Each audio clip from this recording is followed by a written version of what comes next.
Senior journalist రాజకీయ విశ్లేషకులు ఒకసారి అక్షయ సత్యం గారితో మాట్లాడదాం. సత్యం గారు గుడ్ మార్నింగ్ అండి. సార్ నమస్కారం సార్, మీకు ప్యానల్ ఉన్న పెద్దలందరూ కూడా నమస్కారం సార్. ఏం సత్యం గారు, జోగయ్య గారు 3 పేజీలు లెటర్ రాశారు. మొత్తానికి జోగయ్య గారి లెటర్ తోటి సీట్ల సంఖ్య ఏమైనా పెరిగిద్ది అనుకోవచ్చా జనసేనకి, టీడీపీ జనసేన కూటమిలో? సార్ దానికి చెప్పే ముందుగా మన సోదరులు చెంగులూరు వెంకటేష్ గారు చెప్పిందని చిన్న సమాధానం చెప్పదలుచుకున్నా. వలస పక్షులు ఇంటికి తీసుకోవాలి పాలసౌడి గారిని అంటున్నారు కదా, అసలు అలాగైతే ముందు వైసీపీ నాయకులు ఇది జగన్మోహన్ రెడ్డి గారి ప్రశ్న, అయినే ఒక వలస పక్షి కాంగ్రెస్ పార్టీ నుంచి వచ్చి పార్టీ పెట్టిన వ్యక్తి. వైసీపీలో ఉన్నదంతా కాంగ్రెస్ పార్టీ వాళ్ళు తెలియదు, ముందు ఆ పార్టీ క్లోజ్ చేసేమనంటే అప్పుడు పవన్ కళ్యాణ్ గారు ప్రశ్నించమని పాలసౌడిని ఇంటికి తీసుకొచ్చారు. ఈ ఇంటికి వచ్చిన జోగయ్య గారు కానీ లెటర్ రాయడానికి పవన్ కళ్యాణ్ గారు చంద్రబాబు నాయుడు పూర్తి పెట్టుకోవడానికి బానిస మనస్తత్వమే సార్. ఈ టీడీపీ వైసీపీలో ఉన్న కాపులు దళితులు బీసీలంతా ఏమంటారంటే మా జగన్మోహన్ రెడ్డి గారు ఎంతమంది నన్ను తీసుకోవచ్చు, పవన్ కళ్యాణ్ ఎవరిని తీసుకోకూడదు. తెలుగుదేశంలో ఉన్న కాపులు దళితులు బీసీలు ఏమంటారంటే మా చంద్రబాబు నాయుడు గారు ఎవరినైనా తీసుకోవచ్చు, చంద్రబాబు నాయుడు పవన్ కళ్యాణ్ ఎవరిని తీసుకోకూడదు. ముందు మనలోన మనస్తత్వం మారకుండా పవన్ కళ్యాణ్ ముఖ్యమంత్రి అయిపోవాలి, పవన్ కళ్యాణ్ 150 పోటీ చేయాలి, ఎక్కడి నుంచి పోటీ చేయగలుగుతారు సార్? ముందు మన బానిస మనస్తత్వం మారాలి.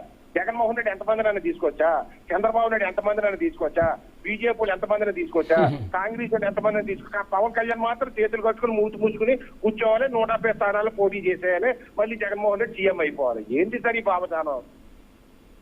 రెండో పాయింట్ మాట్లాడుతున్నారు, నాకు వినిపిస్తుంది కదండి. రైట్, సింగలూరు గారు మీరు అడిగే ప్రశ్న ఏదైతే ఉందో మీ వాయిస్ క్లియర్ గా వినిపించట్లేదు.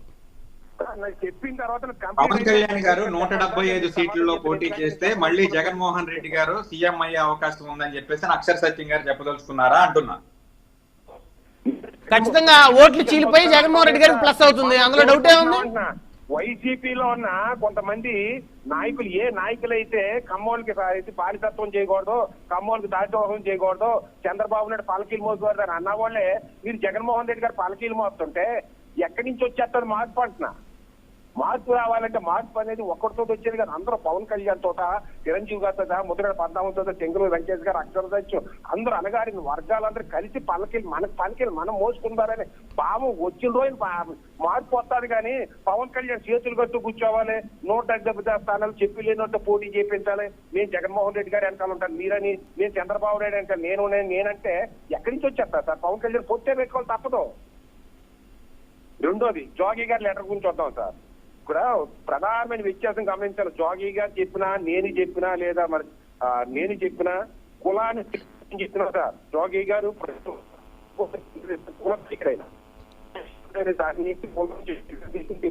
పవన్ కళ్యాణ్ అధినాయకుడు, ఇలాంటి జోగి గారు లాంటి కుల సంఘాలు అందరి అభిప్రాయాలు కన్సిడర్ చేసి నిర్ణయం తీసుకోవాలి. జోగి గారి నిర్ణయాన్ని కన్సిడర్ చేసి నిర్ణయం తీసుకునే పరిస్థితి పవన్ కళ్యాణ్ గారికి లేదు. పవన్ కళ్యాణ్ జోగి గారి ఆవేదనలోని అర్థం ఉంది, పవన్ కళ్యాణ్ గారి ఆలోచనలోని అర్థం ఉంది సార్, రెండు కరెక్టే. వచ్చిన ప్రాబ్లం ఏంటంటే ఏ పార్టీనైతే బతికించాడో 2014లో పవన్ కళ్యాణ్ తెలుగుదేశాన్ని, ఏ మీడియాకి అయితే బతుకుదని కల్పించాడో, ఏ చచ్చిపోయిన పార్టీని 2022లో ఏ పార్టీనైతే పవన్ కళ్యాణ్ బతికించాడో, ఏ మీడియాకి అయితే బతుకుదని కల్పించాడో, ఏ సామాజిక వర్గాలకి వ్యాపారవేత్తలు బతుకుదని కల్పించాడో అదే వ్యాపారవేత్తలు అదే మీడియాను వాళ్ళని తొక్కేయాలని చూస్తారు పవన్ కళ్యాణ్ జనసేన పార్టీని. ఒక సాక్షి, అట్లాగే సాక్షి కూడా, ఆ సాక్షి మీడియా కావచ్చు, వైసీపీ మీడియా కావచ్చు, లేదా జనసేన తెలుగుదేశం మీడియా వచ్చి అందరి ఉద్దేశం ఏంటంటే ఉంటే సీఎం జగన్మోహన్ రెడ్డి ఉండాలి లేదా చంద్రబాబు నాయుడు ఉండాలి, కానీ పవన్ కళ్యాణ్ అనే వ్యక్తి ఎలివేట్ కాకూడదు. అందుకనే లోకేష్ గారు ఇచ్చిన స్టేట్మెంట్ మా జగన్మోహన్ రెడ్డి ఉన్నా పర్లేదు, పవన్ కళ్యాణ్ డిప్యూటీ సీఎం కూడా ఇవ్వడానికి అంగీకరించడం అన్నట్టు మాట్లాడుతున్నాడు ఆయన. చంద్రబాబు నాయుడు లోకేష్ ని కంట్రోల్ చేయలేడా? చంద్రబాబు నాయుడు ఏపీ ఆంధ్రజ్యోతిని కంట్రోల్ చేయలేడా? చంద్రబాబు నాయుడు ఏది ఈనాడిని కంట్రోల్ చేయలేడా? జగన్మోహన్ రెడ్డి కాపుల మీద కన్నీరు కాచే కాపులు దిచ్చే సాక్షిని కంట్రోల్ చేయలేడా? చెంగులూరు వెంకటేష్ గారు లాంటి వ్యక్తిని కంట్రోల్ చేయలేడా? చెంగులూరు వెంకటేష్ గారు తక్కువ తీసుకో, ఒకటి ఎగ్జాంపుల్ చెప్తాను, నేను తెలుసు కాబట్టి మీ పేరు చెప్తున్నా. ఒక పేరుని నాని కంట్రోల్ చేయలేడా సార్? ఖచ్చితంగా చంద్రబాబు సెకండ్ లైఫ్ జగన్మోహన్ రెడ్డి గారు ఇది మన పవన్ కళ్యాణ్ గారు రూపంలో కాపులు దళితులు తీసుకునిస్తారా సార్? దాన్ని అర్థం చేసుకుని సమస్థాయి, ఇంకా జోగి గారు 40 స్థానాలు అన్నారు, సమస్థాయి ఇంచుమించు సమస్థాయి ఉండి పవర్ షేరింగ్ ఉంటేనే అనగారిన వర్గాలు ఓటు ట్రాన్స్ఫర్ జరుగుతుంది. మీరు మొదటి నుంచి ఇస్తామని సింగిల్ వెంకటేశ్వర చెప్తున్నారు ఇందాక, దాని మొదటి నుంచి మీకు భయపడి చెప్తున్నారు, మొదటి నుంచి భావం చెప్తున్నా ఓటు ట్రాన్స్ఫర్ జరిగి మళ్ళీ వైసీపీ అధికారంలోకి వచ్చి అది అవకాశం ఉంటే ఒక లోకేష్ గారు కానీ, ఒక చంద్రబాబు కానీ, లేదా చంద్రబాబు నాయుడు వస్తాయి, 3 సీట్లు వస్తాయి, 4 సీట్లు వస్తాయి మీడియా కానీ జగన్మోహన్ రెడ్డి కోరుకుంటున్నారా? జగన్మోహన్ రెడ్డి గారితో లాలూచి పడ్డారా? జగన్మోహన్ రెడ్డి తూర్తుగా వ్యవహరిస్తున్నారా? మీరు జగన్మోహన్ రెడ్డి గారిని సీఎం కొనసాగించడం కోసం జనసేన తొక్కేయాలని చూస్తున్నారా? అని అనగారి వర్గాలందరూ గులోమని కాల్స్ చేస్తున్నారు, ఫోన్ చేస్తున్నారు సార్. నా స్థాయి చిన్నదైనా కానీ నాలాంటి భావాన్ని జోగి గారు వ్యక్తం చేశారు. జోగి గారు వ్యక్తం చేసిన పవన్ కళ్యాణ్ గారు తీసుకోమని అంటోలే. పవన్ కళ్యాణ్ గారు గుండు చూపు అర్థం చేసుకోగలం. పవన్ కళ్యాణ్ రాష్ట్రం, అలాగే చంద్రబాబు నాయుడు అది ధర్మరాజు తప్పు కాదండి.